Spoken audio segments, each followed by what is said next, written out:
Hello guys, this is another quick video, this time teaching you how to delete liked videos on TikTok.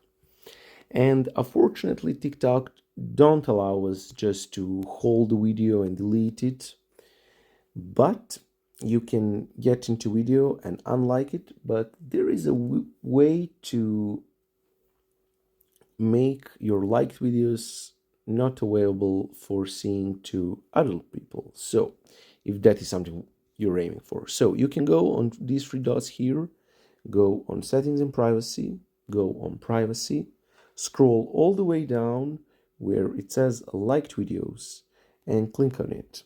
You can say everyone or only me. Say only me. You are the only one who can see what videos you liked. And that will be all for today. I hope this really helped you. Be sure to throw us a follow for more useful tips.